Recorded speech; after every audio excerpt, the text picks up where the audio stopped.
बहुत समय पहले की बात है कि एक समय एक बहुत बड़े पहुंचे हुए संत हुए।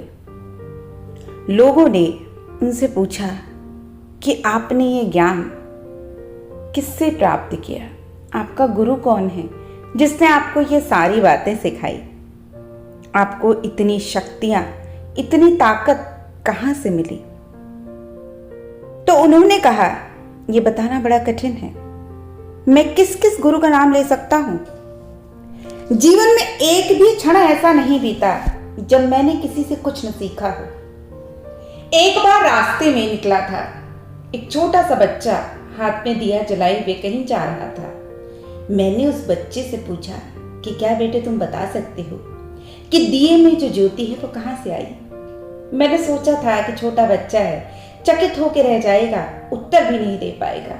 लेकिन उस बच्चे ने क्या किया, उसने फूंक मार दी और दिए को बुझा दिया और मुझसे पूछा कि अब तुम ही बताओ कि ज्योति कहां चली गई। मैंने उस बच्चे के पैर पकड़ लिए, मुझे गुरु मिल गया था। जाना कि छोटे बच्चे के प्रति भी ये भाव लेने के लिए वो छोटा है, गलत है, लेकिन वहां कुछ तो रहस्य मौजूद है, वहां कुछ तो जन्मा है।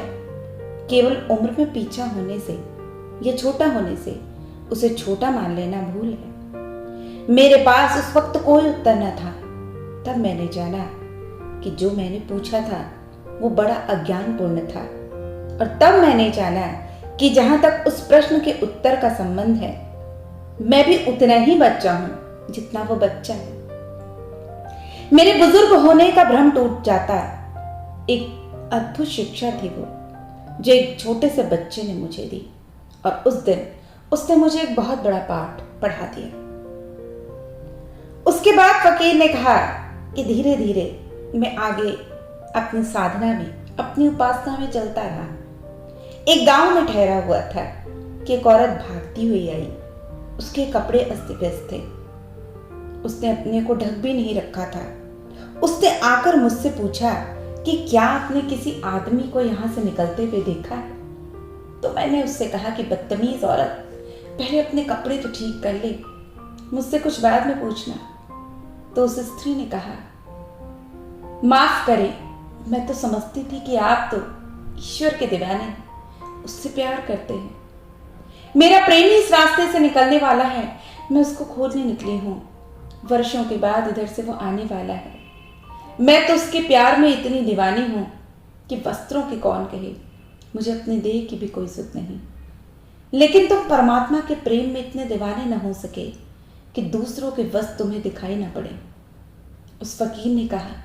मैंने उसके भी पैर पकड़ लिए और मैंने कहा, तेरा प्रेम मेरे प्रेम से ज्यादा गहरा है, और मैं सोचता था कि मैं परमात्मा का प्रेमी हूं। तूने मुझे बता दिया कि मैं नहीं, तुम सबसे बड़ा प्रेम करती हो। जिसे अभी भी दूसरों के वस्त्र भी दिखाई पड़ रहे हैं, वो क्या परमात्मा का प्रेमी होगा, जो प्रेम में इतना भी नहीं डूब पाया जितना कि एक सामान्य स्त्री अपनी प्रेमी के ख्याल में डूबी जाती है।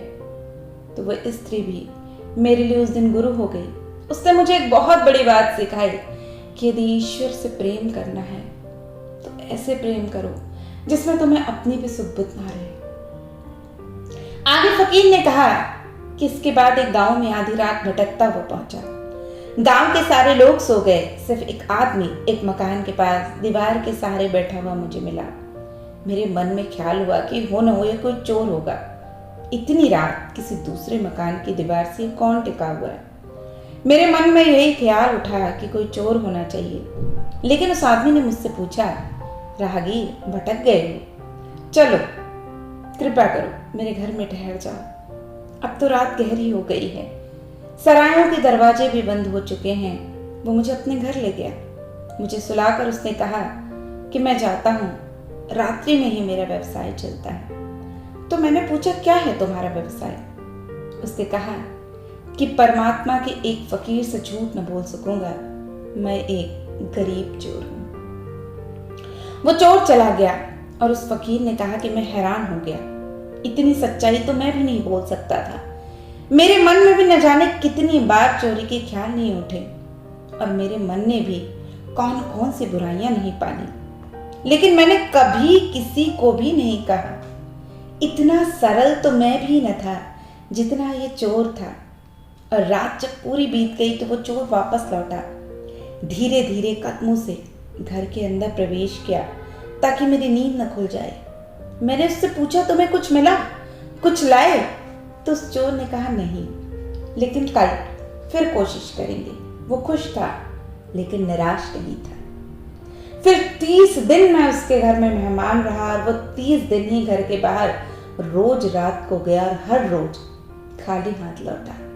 और सुबह मैंने उससे पूछा कि कुछ मिला, तो उसने कहा, आज तो नहीं, लेकिन कल जरूर मिलेगा, कल फिर कोशिश करेंगे।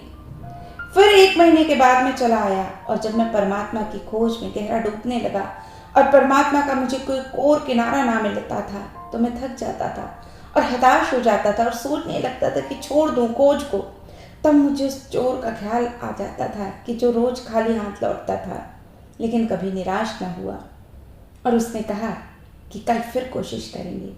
और उसी चोर के बार बार ख्याल ने मुझे निराश होने से बचाया।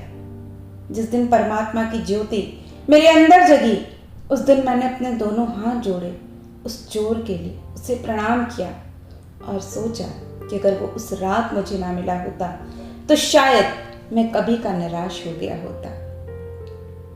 याद रखिए कि जिंदगी बहुत कुछ सिखाती है, चारों तरफ बहुत कुछ फैला है।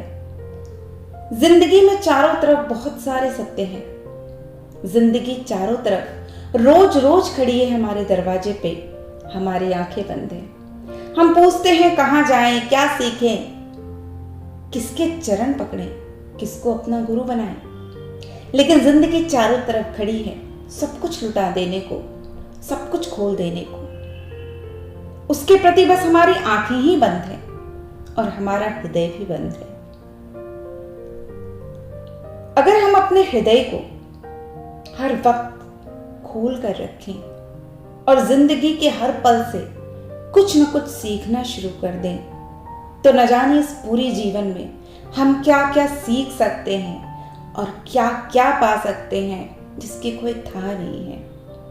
बस एक दृष्टि खुल जाए, एक अंतर्दृष्टि खुल जाए, एक छोटी सी छोटी बात भी हमारे जीवन में चिंगारी ला सकती है, हमारी जिंदगी को पूरी तरह से बदल सकती है, हमारी जो भी इच्छाएं हैं वो पूरी हो सकती है। बस एक अंतर है हमारे नजरिए का, चीजों को देखने का। जब हम दुख में भी सुख देखने लगते हैं, परेशानी में भी आने वाला अवसर देखने लगते हैं, तो जिंदगी हमें उस अवसर की तरफ ले जाने लगती है।